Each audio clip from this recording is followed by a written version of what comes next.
seminário, né? Estamos muito contentes com tudo que o Senhor está fazendo nesse seminário através de cada aluno, de cada pastor, de cada pastora.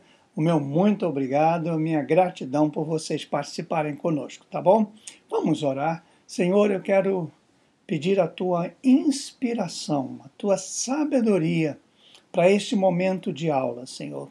Para mim, particularmente, é um prazer ministrar esta aula sobre a história da nossa igreja.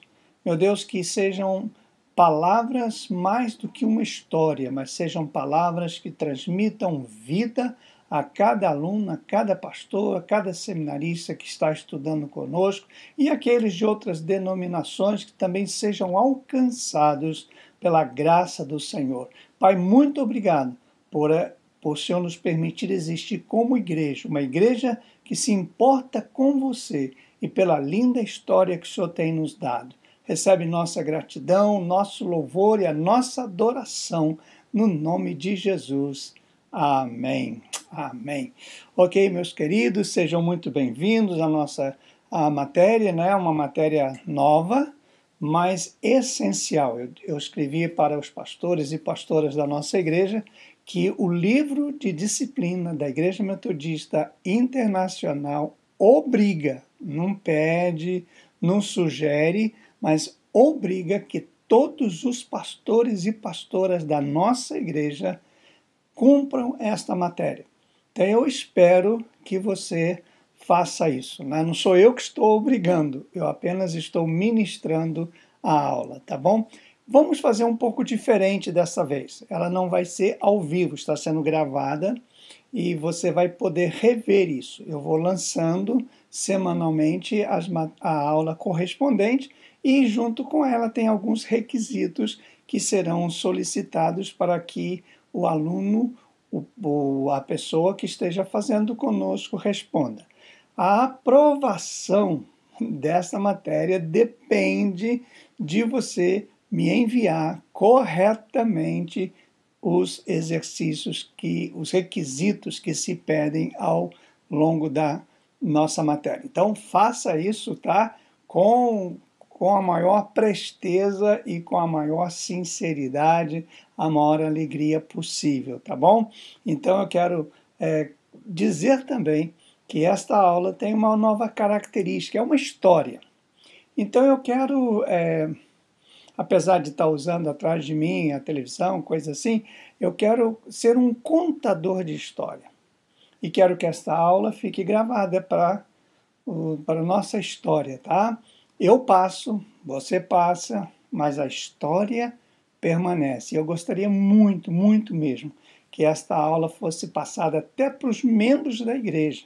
Que você, pastor, pastora, sugira aos membros da igreja que vá ao YouTube e assistam esta aula que é preciosa, pelo menos para mim como o fundador da Igreja Metodista Internacional. Tá bom? Então, no início eu vou apenas dar uma dica, né, sobre o que nós queremos, mas eu quero depois me transformar num contador de história, se eu assim conseguir, né? O objetivo, claro, desta matéria é compartilhar conhecimento e apreciação da origem, desenvolvimento, crescimento da Igreja Metodista Internacional durante estes 14 anos de existência como igreja. Na verdade, 15 anos vamos completar. Assim, a gente pode contar com facilidade e ter os motivos para uma leal e consciente, ter assim, uma consciência, a lealdade das doutrinas, aos princípios e à forma de governo da nossa igreja. Eu quero que você dê particular atenção à ligação da nossa denominação com o movimento metodista histórico no mundo. Nós não somos uma igreja que nascemos do nada, ou de uma invenção de alguém, ou de uma divisão, ou de uma cisão, ou de alguém que criou, vamos fazer uma igreja. Não, nós somos parte de uma história, de uma herança metodista, que começou lá no século XVIII e a gente está prosseguindo, e eu gosto muito de citar, né, a frase de um livro histórico metodista que diz: linha de esplendor sem fim. É exatamente essa parte da nossa história, e desde o começo até o fim nós vamos procurar dar evidências históricas, não por ser denominacionalista, mas por ser parte de uma história que envolve não só a Igreja Metodista diretamente, mas todas as outras igrejas e denominações que têm seu fundamento também nas doutrinas e princípios do metodismo. Eu acredito que nós, como membros da igreja, nossa herança, o nosso propósito, nossa paixão, a nossa proclamação é da santidade bíblica. E esta mensagem de santidade pessoal e social transforma vidas e sociedades. Nossa herança inclui também uma santidade pessoal, onde Deus nos livra não somente da culpa do pecado, mas também do poder do pecado. E como diz Wesley, os wesleyanos não querem ser livres apenas do inferno, mas ser livres do pecado para viver em santidade diante de Deus. Então, basicamente, é isso que a gente tem, né, para começar e trazer até vocês. Eu espero que isso seja de bênção para a nossa vida, para a sua vida e para a nossa história. Então vamos lá, vamos começar a nossa história, né? Tudo começa como uma viagem ao túnel do tempo. Venha comigo. Nós vamos de volta ao passado. Gente, deixa eu dizer de uma vez uma coisa que eu vou repetir em toda a nossa história. Conhecer a história nos faz saber quem somos, de onde viemos e para onde estamos caminhando. Então é extremamente importante você, agora para tudo. Não precisa ficar com apostila na sua mão, lápis, caderno, eu não gostaria. Eu gostaria que você se sentasse agora diante do seu televisor, do seu celular, do seu tablet, onde você vai ver esta aula. E se você pudesse não ter ruído nenhum, ninguém em volta, você pudesse se assentar para ouvir uma história. E atenção completa a essa história. Dedicar toda a atenção a essa história. Isso vai te fazer bem e vai fazer você assimilar também. Não fique assim correndo, não ponha aí para ir ouvindo e fazendo outras coisas. Aí não tem sentido. É preferível não ouvir, tá bom? Porque é como uma história, se assente. Lembra daquele tempo da vovó, quando ela sentava para nos contar história? É isso que eu quero fazer com vocês. E eu acho que se você se sujeitar a isso, você vai aprender e viver essa história. Porque a história só faz sentido quando eu e você vivemos a história. Senão não faz sentido. Eu gosto muito de livros que eu possa ler e, de repente, o autor me coloca dentro do livro e eu começo a caminhar com ele, ver o que ele está vendo, sentir o que ele está sentindo. É isso que eu gostaria, que Deus me desse graça para transmitir a você aqui através dessa história. Então vamos ao túnel do tempo. Vamos lá. Vamos de volta ao passado. Vamos tomando de conta o cristianismo, né? Por volta do ano 30 depois de Cristo, os apóstolos e mais de 110 pessoas, segundo Atos capítulo 1, versículo 15, receberam o batismo do Espírito Santo e deram início ao trabalho de organizar a Igreja do Senhor. Desta data até o ano 100, provavelmente, né, a data da morte do último apóstolo vivo, que foi João, temos o que nós chamamos de período apostólico. Vocês vão ver que a história tem 4 períodos. O primeiro é chamado período apostólico. E nesse período foram escritos os evangelhos, os 4 evangelhos, as cartas de Paulo, as cartas dos apóstolos Pedro e João, as cartas de Judas e Tiago, irmão do Senhor Jesus, também Hebreus e Apocalipse. Também neste período se deu o estabelecimento e rápido, né, expansão do cristianismo dentro do Império Romano, apesar da perseguição movida pelos judeus e efetivada pelos romanos. Do ano de número 100 até o ano de número 315, nós temos o segundo período, que é chamado período pré-Constantino, quando a igreja se desenvolveu e os conceitos da catolicidade, ou seja, universalidade do evangelho, e o episcopalismo, ou seja, uma liderança feita por bispos, por pessoas que eram eleitas para pastorear os pastores e líderes, para que eles pudessem ter uma espiritual e administrativa. Isso se chamou episcopalismo, né? E a hierarquia monárquica, ou seja, a igreja era regida por esses homens para se estabelecer. Então a igreja teve grande progresso em número de membros e mesmo sendo perseguida como nunca, cresceu antes e depois. E principalmente neste período foi que os livros do Novo Testamento ganharam o respeito, a autoridade e a inspiração da palavra de Deus na maior parte da igreja. Quem fez bibliologia sabe que se trata de inspiração. De 315 a 590, temos o que nós chamamos o período pós-Constantino. Eu não vou gastar muito tempo com vocês contando a história de Constantino, foi um imperador que se converteu. Se você quiser analisar isso depois, fique à vontade. Então, de 315 a 590 é chamado o período pós-Constantino, né? Então, teve o apostólico, o pré-Constantino e o pós-Constantino. Por volta do ano mais ou menos 313, esse imperador passa por uma polêmica e discutida conversão, né? E ele faz com que a religião passe a ser a religião do governo.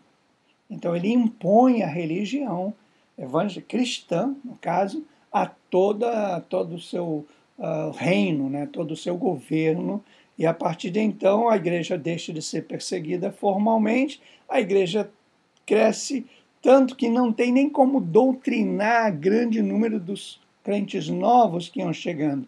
Por isso houve uma decadência espiritual e doutrinária muito grande.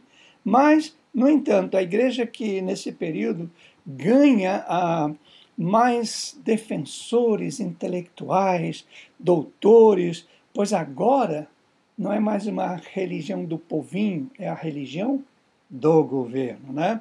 E esse período que une, né, esses dois últimos, ou seja, do 100 a 590, chamou-se oficialmente período patrístico ou período antigo. Patrístico porque se oficializou a igreja com o que eles chamam da teologia ortodoxa, que foi a teologia escrita pelos pais da igreja.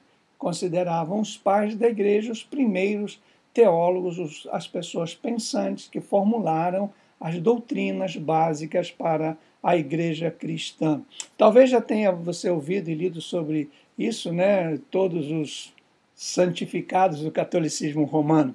Alguns deles são Clemente de Roma, Jerônimo, Inácio de Antioquia, Policarpo, Clemente de Alexandria, Orígenes, Irineu, Tertuliano, Atenásio, enfim, são muitos, né? Então, esses 4 séculos também são importantes porque foram chamados de concílios ecumênicos, ou seja, era um ajuntamento de bispos e presbíteros de toda a cristandade para discutir questões teológicas sobre a natureza, principalmente de Jesus, que quais livros deveriam compor o cânon da igreja. E então, esse é feito os concílios, né? Os 7 primeiros concílios, dos quais 5 desses são o que a gente conhece como concílios de Nicéia, Constantinopla, Éfeso, Calcedônia e Constantinopla. Bom, esse espaço de 590 a 1517 é chamado de medieval ou Era das Trevas. O próprio nome já determina que é isso, né? Foi um período que, com exceção de 2 concílios que a igreja realizou, o que se viu foi o estabelecimento de aspectos negativos que se iniciaram entre os anos 315 a 590. Vou dar um exemplo para vocês. O engrandecimento do bispo de Roma sobre os demais. Criou-se então o papismo. Então o bispo de Roma já era mais que os demais. Então ele passou a ser chamado de Papa, o líder dos bispos, né? Outra coisa foi o sacramentalismo, a adoção de 7 sacramentos, 5 além da ceia e do batismo, que dentro da historicidade católica você vai ver que o casamento veio a ser e outras coisas. O sacerdotalismo, padres e bispos como intermediários entre Deus e o povo, mundanismo, corrupção e imoralidade dentro da igreja, ascetismo, proibições de usos e costumes, como não comer carne na sexta-feira da paixão e outras coisas, e um desvio da natureza, da simplicidade do Evangelho de Cristo, conforme podemos ver em 2 Coríntios 11:3. Como se não bastasse tudo isso durante a Idade Média, que foram confirmados ou criados dogmas absurdos, como, por exemplo, a transubstanciação, né? Vocês sabem que é que no momento em que o sacerdote consagrava o pão e o vinho e fazia a oração, então aquilo se transformava, aqueles elementos se transformavam, aliás, a hóstia se transformava em corpo de Cristo. Então você não podia mastigar e o vinho era bebido pelo sacerdote, porque na transubstanciação a hóstia já tinha o sangue, era carne e sangue de Jesus. Veio também o purgatório, né? Que as pessoas morriam, ficavam no purgatório, e você tinha que orar por essas pessoas para que elas alcançassem misericórdia de Deus e fossem salvas e não fossem para o inferno. Veio também as indulgências que você tinha que pagar para você ser salvo ou para tirar alguém do inferno, etc, etc. A missa como uma repetição do sacrifício de Cristo em cada missa. Por isso as missas eram caracterizadas pela Eucaristia, ou a ceia do Senhor, para lembrar e reviver a morte de Jesus, né? Como centro do culto cristão. Depois veio a adoração a Maria e tantas outras coisas mais, né? E foi nesse período que a ala oriental da igreja, chamada hoje de Igreja Ortodoxa, se separou da ala ocidental, que passou a se denominar Igreja Católica Apostólica Romana. O motivo dessa separação foi exatamente a dominação arbitrária do Papa, né, do Bispo de Roma, sobre os demais. Bom, estou contando toda essa história porque, devido à distância entre a Igreja Católica e o puro ensinamento bíblico, desde 1400, muitos foram se revoltando e tentando desenvolver a pureza para a Igreja. Sempre houve remanescentes, pessoas comprometidas com a pureza e com a santidade, mas só receberam perseguição e morte. O movimento reformista teve seu ápice com Martinho Lutero, todos nós conhecemos, que conseguiu escapar da morte e, conquanto sem conseguir purificar, né, o catolicismo, ele escapa e ele então começa a dar liberdade ao povo para adorar a Deus em espírito e em verdade. É lógico que não sem muito sofrimento e perseguição daquela época, né? O movimento de Lutero, conhecido como a Reforma Protestante, que se iniciou no dia 31 de outubro de 1517, a partir de então temos o que foi chamado pela história de período moderno da Igreja, que perdura até o dia de hoje. Então, um passo apenas para a gente lembrar disso. E Lutero, obviamente, com o movimento da Reforma, ele reavivou a doutrina bíblica da justificação pela fé e retirou da Igreja Romana tudo que era explicitamente contra a Bíblia. Né? Após eles vieram outras pessoas, como João Calvino e tantos outros, né, que a gente tem aí na igreja, na história da igreja.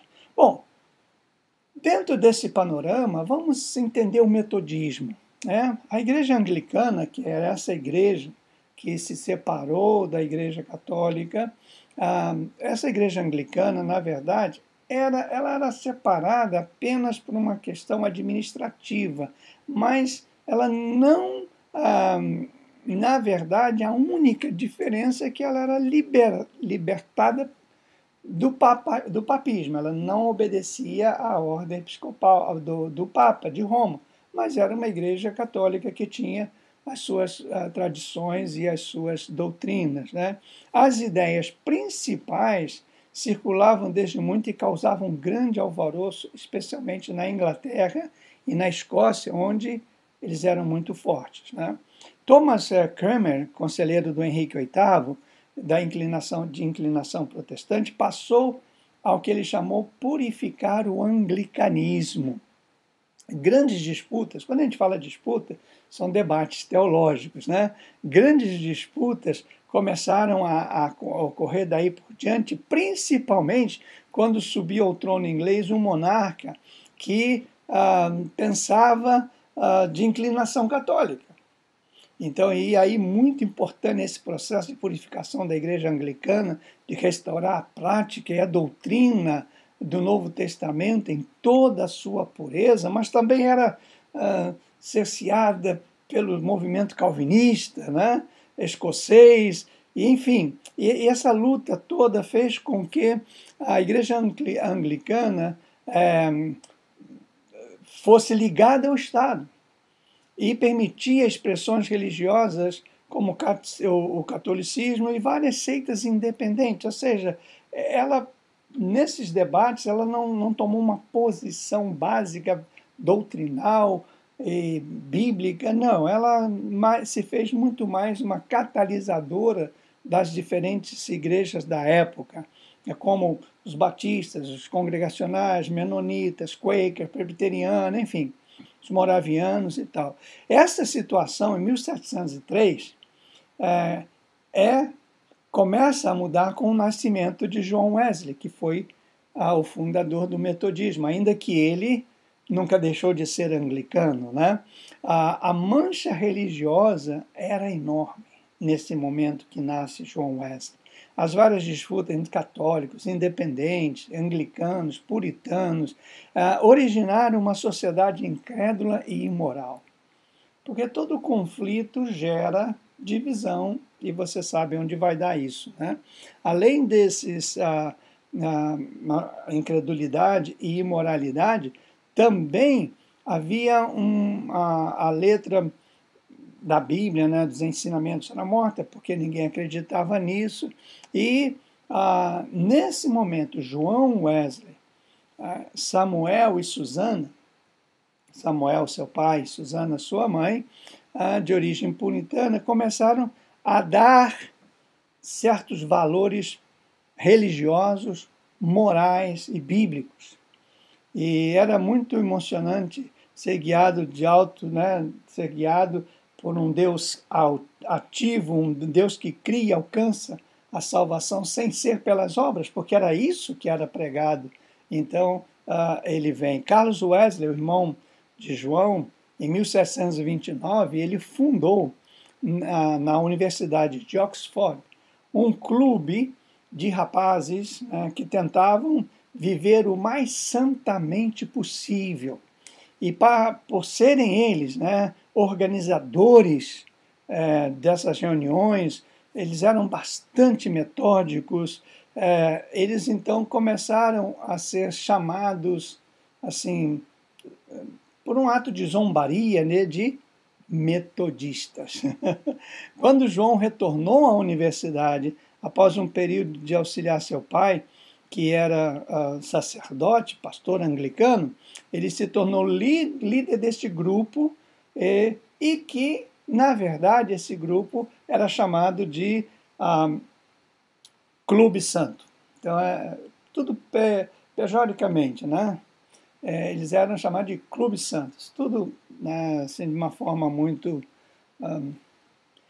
de zombaria, né, para eles. Bom, através dessa constante leitura de livros devocionais, né, e tudo que aconteceu, John Wesley concluiu que ele não era nascido de novo. Essa foi uma constatação que dentro do metodismo histórico criou muita confusão. Por isso que alguns historiadores dizem que realmente a conversão de John Wesley se deu no dia 24 de maio de 1738, quando ele teve a experiência na rua Aldersgate, mas se a gente ler os escritos de John Wesley, ele entende que esse novo nascer que ele está falando aqui não tem a ver com a salvação, mas o novo nascer para uma vida de santidade aqui na terra. A gente não pode confundir isso, porque ele, quando leu, ele fez devocionais, ele foi com missionários entre os índios, e ele percebeu que a vida dele ainda não era de alguém que não era nascido de novo. Então, isso acontece até hoje, né? Eu, quando fui à África, eu voltei e dizia para algumas pessoas, lá eu vi o que é ser cristão de verdade. Não significa que eu não era cristão de verdade, mas pelo que eles passam lá e pelo que eles fazem lá, uau, ser cristão lá, especialmente onde eu fui, né, não é fácil, não dá para a gente ter uma noção. E Wesley chegou a essa conclusão, eu preciso muito, eu nem nasci de novo para essa realidade, né? Mas, como a gente sabe, no dia 24 de maio de 1738, ele teve uma experiência que ele chamou a experiência do coração aquecido, enquanto que os historiadores chamam a experiência de conversão. Eu prefiro ficar com a declaração de John Wesley, que foi a experiência do coração aquecido, quando ele diz que 15 para as 9 da noite, quando alguém estava lendo o prefácio do livro aos Romanos, ele então sentiu o seu coração aquecer de uma forma sobrenatural e pela primeira vez ele sentiu que todos os seus pecados estavam perdoados em Cristo Jesus. Então, nesse momento, ele diz que algo glorioso inundou a sua vida e ele saiu dali uma nova pessoa, um novo homem, um novo líder que Deus usou para fazer com que o reino de Deus expandisse sobre a terra e deixasse um legado que chegou até nós também, né? Essa experiência, obviamente, mudou todo o rumo das coisas e tem na apostila uma coisa interessante, né? Por mais de 50 anos, Wesley percorreu a cavalo e de charrete Inglaterra, Irlanda, Escócia, País de Gales, cobrindo cerca de 460 mil quilômetros. Imagina você andando a cavalo e charrete 460 mil quilômetros, sem falar aqui na América. Né? O que aconteceu aqui, quando ele, no inverno, andava o seu cavalo, até tem um dito aqui na Nova Inglaterra, né, que é composta dos estados de Rhode Island, Massachusetts e Connecticut, que é a Nova Inglaterra, que dizia que no inverno, quando você escutava algum ruído fora de casa, ou era um animal que estava caminhando procurando comida, ou era um pastor metodista visitando seus membros. Fantástico isso aqui, né? Interessante que a maior contribuição de Wesley, do metodismo, vamos colocar assim, foi a sua organização, o seu senso de organização. Já vem o nome metodista, então esse senso de organização, né? E os que se convertiam em suas pregações e mais tarde nas ruas, nas casas, eles tinham um interesse de organização muito grande. Olha, para vocês terem uma ideia, Wesley pregou 40 mil sermões, uma média de 15 sermões por semana. E ele escrevia, né, se você é metodista, deve ter um livro que resume os principais sermões de John Wesley, ou as notas de John Wesley, ou o diário de John Wesley, que é fantástico a gente ler, né? Compôs o maior número de publicações em inglês até a atualidade, quando foi superado pelo escritor de ficção científica Isaac Asimov, que foi o único que superou em número de publicações de Wesley, né?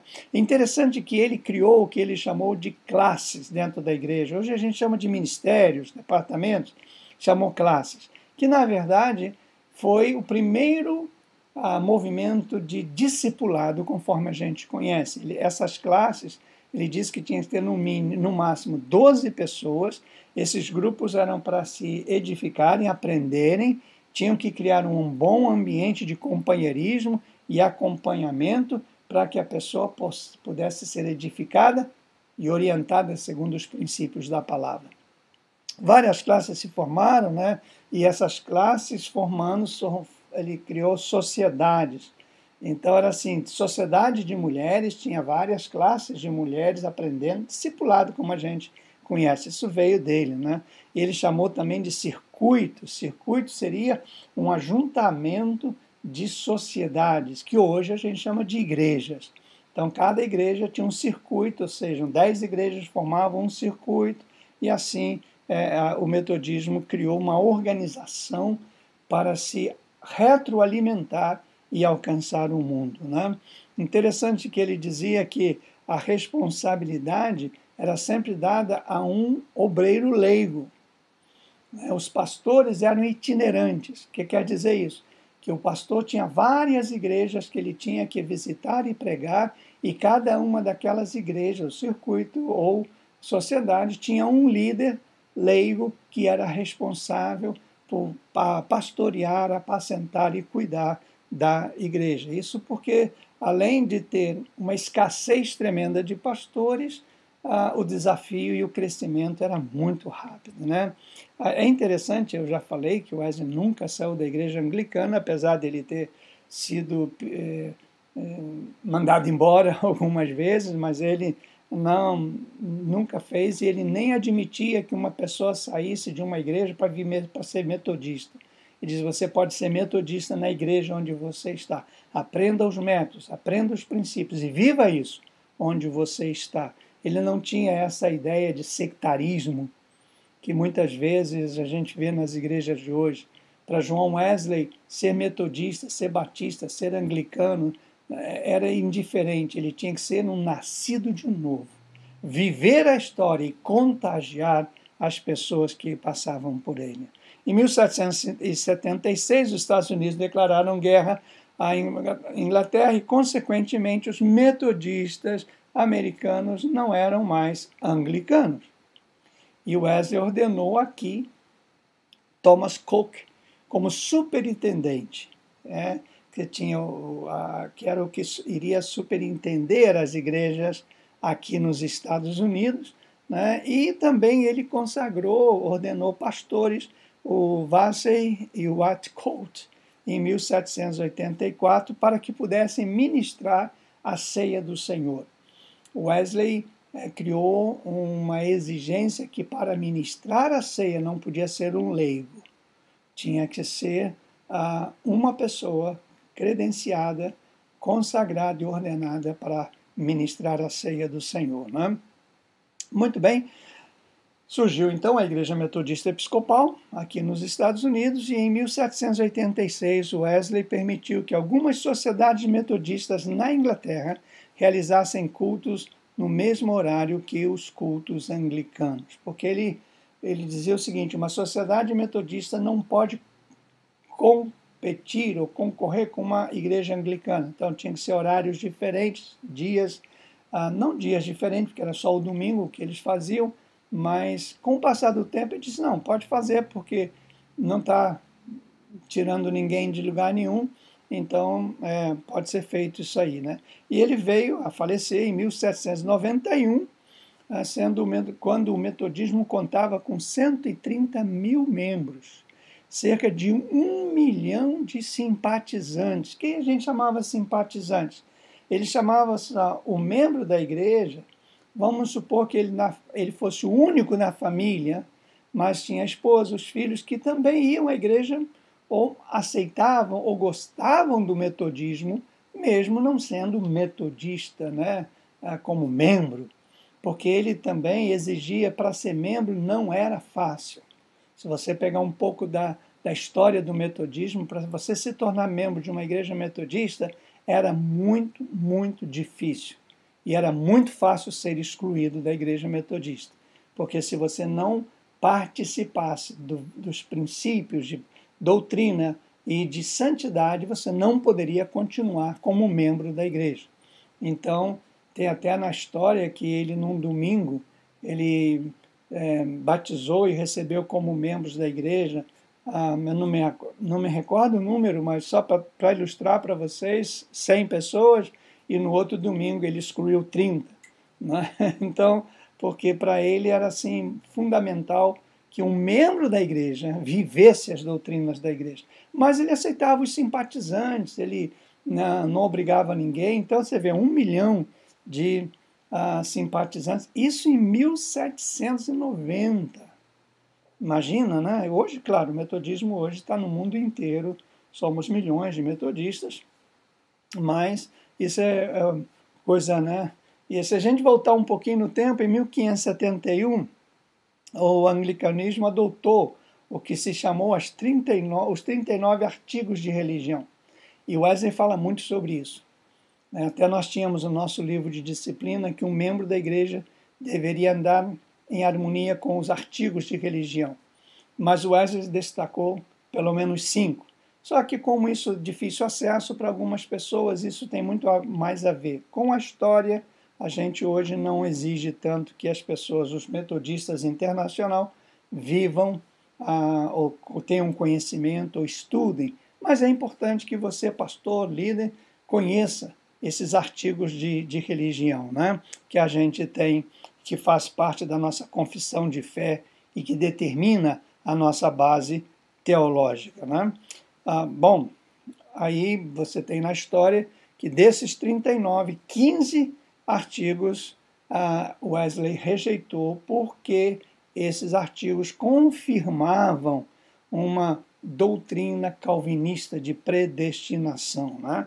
Então, assim, bom, o metodismo se expandiu rapidamente nos Estados Unidos, tendo iniciado já com 84 pastores e centenas de pregadores locais. Pregador local é aquele que eu falei com vocês, que o pastor é itinerante, ele ficava ali, né?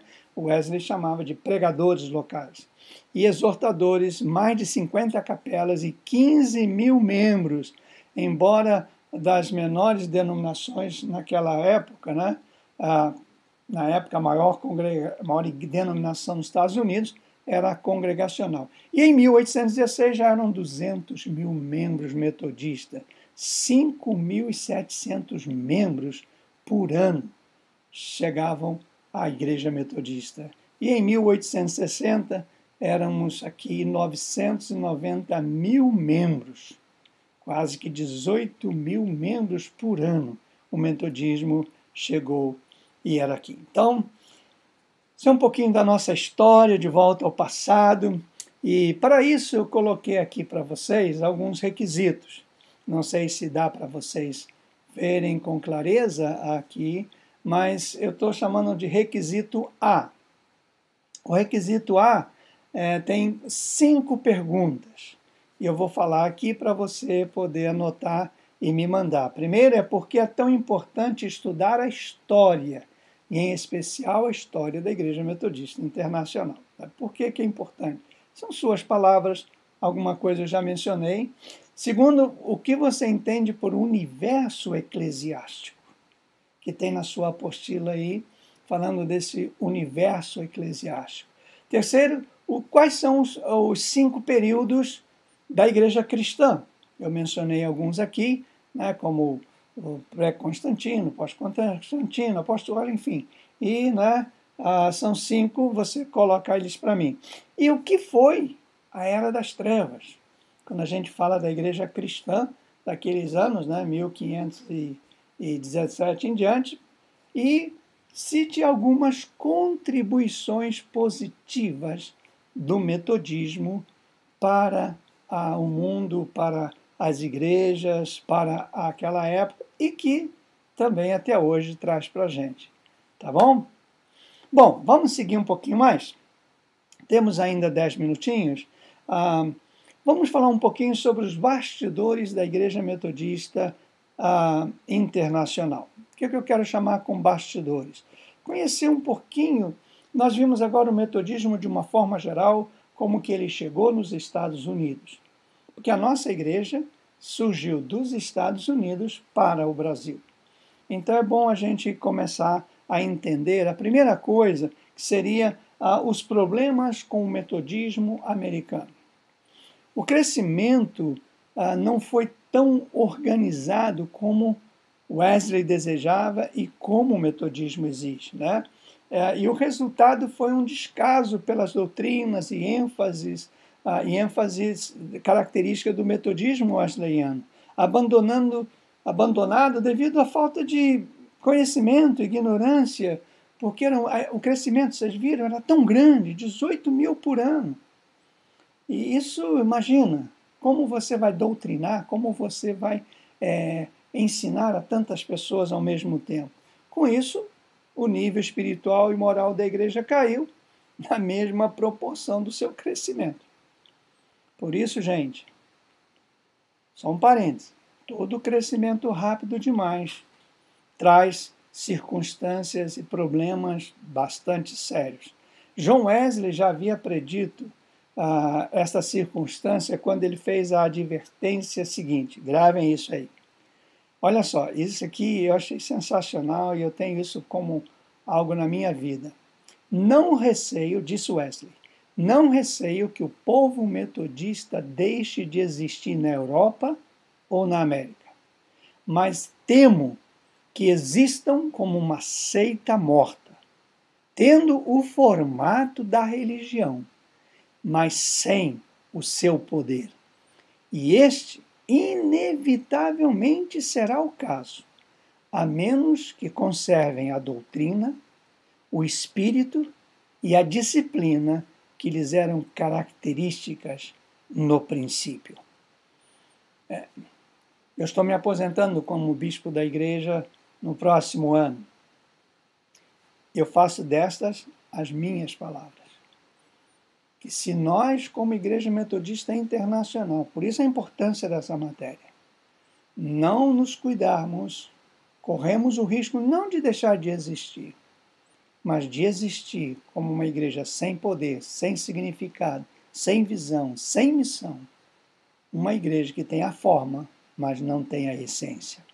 E, claro, como resultado do abandono desses princípios metodistas, os membros da Igreja Metodista Episcopal infringiram todo o espírito do cristianismo. Então, a embriaguez era comum, os mais ricos tinham escravos, começaram a alugar bancos na igreja, quem tinha mais dinheiro alugava os primeiros bancos para ninguém sentar, para quando ele chegar na igreja ele ter o banco dele. Lembra que o crescimento era muito? Então chegava na igreja, estava lotado. Então o que eles faziam?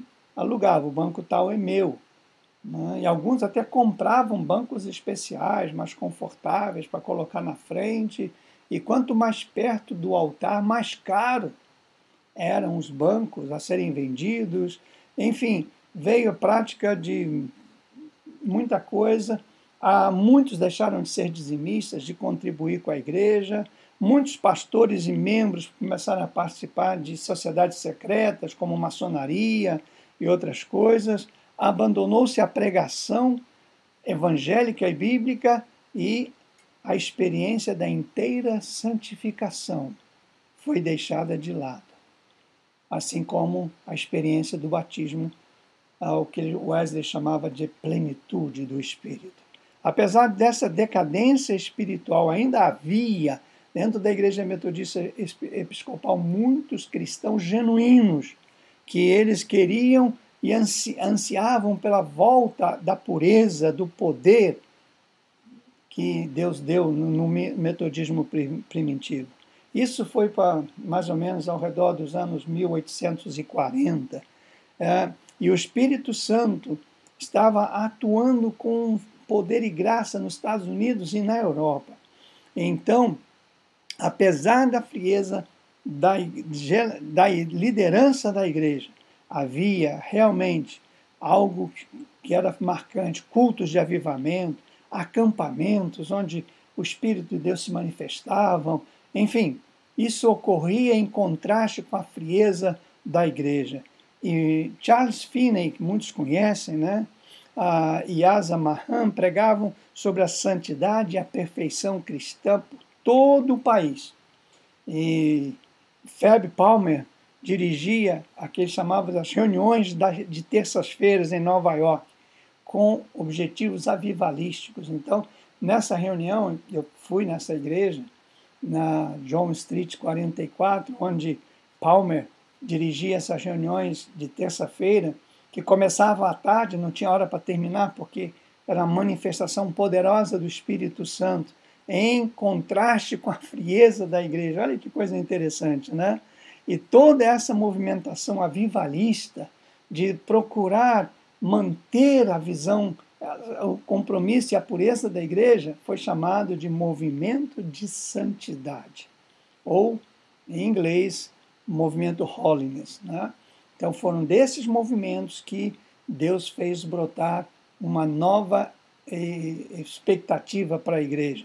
Esses grupos integrantes do movimento de santidade, eles tinham um código de moralidade pessoal rigorosamente perfeccionista e exigiam de seus adeptos roupas modestas, abstinência de prazeres e de diversões mundanas. Característica notória era o fato de ordenarem mulheres para o ministério pastoral. Naquela época isso era quase impossível, e aceitá-las, as mulheres, no cargo de liderança. Iniciando no metodismo, logo esse movimento de santidade se estendeu para outras denominações, como os menonitas, quakers, presbiterianos, batistas, aliança cristã missionária e também o exército da salvação. Nesse momento, surge o metodismo livre. Em geral, as congregações metodistas se beneficiavam do movimento de santidade. Então, mesmo uma pessoa que fazia parte da Igreja Metodista Episcopal, ela fazia parte desses movimentos de santidade. Então, era quem quisesse fazer parte do movimento de santidade, fazia. Quem não queria, não fazia. Então, a igreja vivia essa tensão entre esses dois grupos de pessoas. Então, como esse avivamento, esse reavivamento, que na época era chamado assim, trouxe muitos novos convertidos e melhorou o compromisso dos membros, né? Houve um concílio em Genesee, numa conferência nos Estados Unidos, e os pastores se opuseram fortemente contra esse movimento, dizendo, não, ou a gente é metodista episcopal ou a gente não é. Não pode ficar assim. Aí esse movimento foi... E aí começaram a ir para os extremos, novamente voltou-se a zombaria, o escárnio, né, para esses que oram, para esses que buscam mais a Deus, foram chamados de fanáticos, nazireus, etc, etc, etc. E isso gerou um movimento que eles chamavam de regência, por um grupo liderado por um pastor chamado Reverendo Benjamin Titus Roberts. Este homem, a intenção dele era trazer para a igreja metodista episcopal na época esse avivamento, ou pelo menos o respeito, a consideração para aqueles que gostariam de uma vida de mais piedade e santidade. Mas isso trouxe muita crítica, muitos debates, e como num determinado momento ele escreveu um artigo que ele chamou A Nova Escola do Metodismo, e até coloquei na apostila, depois se vocês quiserem ler, e isso veio fazer com que os líderes da Metodista Episcopal entendessem que Benjamin estava levantando grupos rebeldes contra a igreja. Isso foi gerando uma situação em um daqueles concílios, quando Benjamin procurou justificar o artigo que ele havia escrito, que a intenção dele não era condenar ninguém, não era agredir a igreja, não era ser rebelde. Mesmo assim, ele foi advertido e, sem o seu conhecimento, né, um leigo chamado George Estes, indignado com o fato de que estava acontecendo, decidiu publicar esse artigo que ele escreveu em forma de panfleto, e Isso veio trazer grandes problemas e acusações contra Benjamim, e ele então teve que apelar para a sua exclusão. Pediu a exclusão, e isso em 1860. Né? Então, o que aconteceu com a exclusão deles? 57 pastores e leigos manifestaram a favor dele, a favor da regência, né? E então eles começaram a sair também da Igreja Metodista Episcopal. E em 1º de dezembro de 1858, o leigo Isaac Chesbrough e mais 195 leigos, representando 47 congregações, se reuniram num concílio para analisar a situação, pois até este momento os leigos não faziam parte dos concílios. Então eles publicaram uma declaração de fidelidade ao metodismo, descreveram as exclusões e representações de atos de rebelião contra eles, e coisas semelhantes aconteceram também em outros estados, em outras conferências, e então se tornou, eles ganharam o nome primeiro de Igreja Metodista Independente, e depois eles se preferiram serem conhecidos como Igreja Metodistas Livres. E em março de 1860, os leigos metodistas organizaram um terceiro concílio, onde estiveram representantes de mais de 100 igrejas.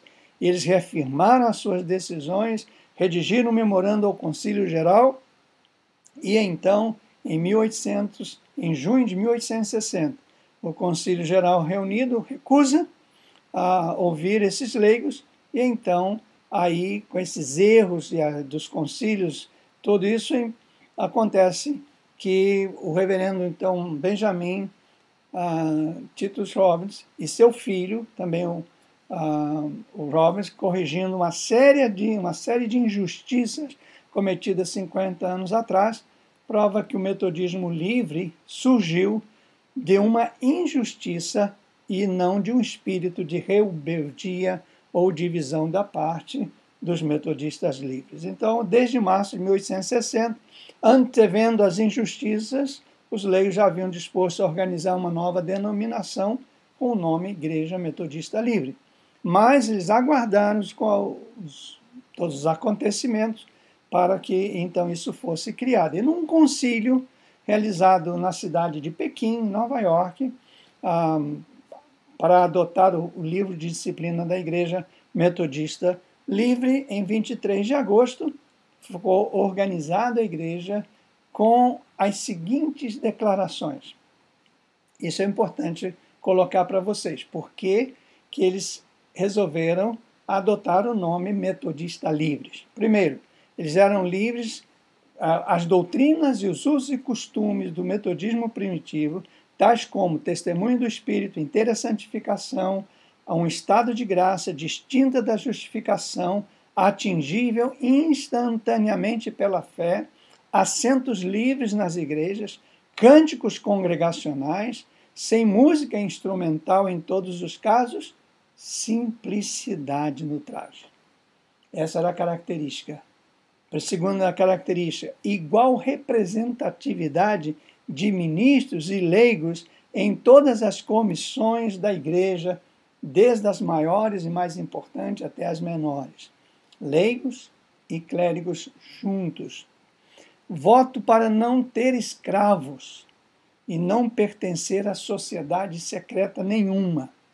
E quarto, cada igreja teria o direito de enviar um delegado, pelo menos, e um delegado adicional para cada 40 membros. Então, assim, para que os leigos participassem das decisões. Então, esse concílio se realizou numa fazenda do senhor Isaac, o Chesbrough, como falei.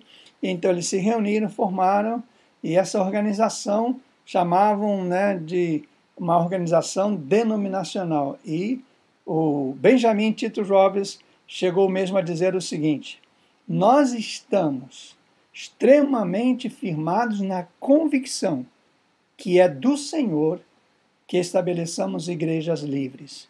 Os assentos serão sempre livres, onde o evangelho possa ser pregado ao pobre, não nós temos essa consolação, e isto é uma boa coisa, que se nossos esforços não são para a glória de Deus e não recebemos sua aprovação, não acontecerá. E se isso não é para a sua glória, mas o mais piedosamente oramos, que venha fracassar em seu início. Olha que coisa séria que ele escreveu, né? Esse era o princípio dele. Então, daí surgiu a igreja e os requisitos para serem membros da igreja foram reforçados para impedir a admissão de pessoas não convertidas, que isso é muito interessante, né? Pena que nosso horário está acabando dessa aula, mas a gente tomar cuidado, porque às vezes você coloca como membro uma pessoa não convertida e você descaracteriza e traz grandes malefícios para a igreja. As regras gerais eram reforçadas no que diz respeito a não oprimir ou não ter escravos, né? As regras especiais eram determinadas e questões sociais e de condutas eram enfatizadas de forma bem explícita, e o governo da igreja foi organizado de um modo democrático, com as decisões sendo tomadas por votação de baixo para cima e não por determinação de cima para baixo, né? Isso é fundamental. Também foi estabelecido o direito de julgamento e apelação com recurso, tanto para leigos como para ministros, que nunca aconteceu na Igreja Metodista, o que levou ao seu surgimento. Muito bem. O nome, então, metodista, só para a gente resumir, veio de assentos, livre de assentos alugados, de escravidão, de sociedade secreta, domínio episcopal, do pecado original. Isso é interessante, porque a ênfase na santidade e na inteira santificação deveriam ser restabelecidas, e livre para ser guiada e usada pelo Espírito Santo. Então, com tudo isso surge a Igreja Metodista Livre, e nós, né, eu e minha esposa, ao nos mudarmos para os Estados Unidos, chegamos aqui, nós éramos membros da Igreja Metodista Wesleyana no Brasil, mas não havia a intenção da Igreja Metodista Wesleyana enviar nenhum pastor para os Estados Unidos, e Deus já tinha nos orientado a vir para cá, morar aqui, e também não havia na minha mente, no meu coração inicialmente, desejo de plantar uma igreja aqui.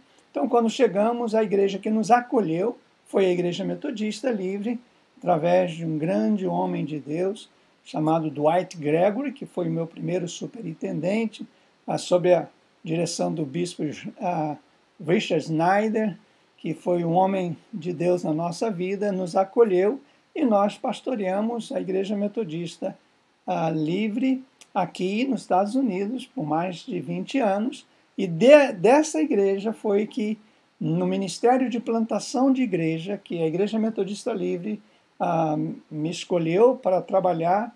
Nós plantamos igrejas brasileiras, igrejas hispanas, aqui nos Estados Unidos, no Canadá, na Europa, até que Deus nos orientou a plantar igrejas no Brasil. Mas essa é uma história que vai ficar para a próxima aula, tá bom? Muito bem, gente, você já tem aí, né, o requisito para essa aula, e se você quiser, eu sugiro para você ler aí o que nós chamamos aqui, a nova escola do metodismo. Está na apostila, na página 15, se você quiser ler isso com carinho, com calma, para você entender todo esse contexto de fundo, para você também poder entender nossa origem. Nós temos uma participação com o leigo muito sério, com as mulheres na liderança, nenhuma opressão, nenhum privilégio, nenhum lugar é privilegiado, sentar no púlpito, nada disso, porque é um lugar onde todos somos iguais e dependemos da graça e do favor de Deus, tá bom? Então, que Deus nos abençoe. Muito obrigado por você fazer parte comigo deste primeiro momento. Nós vamos seguir, né, na próxima aula, falando um pouquinho da nossa história. Deus os abençoe, graça e paz. Amo muito vocês. Amém. Glória a Deus.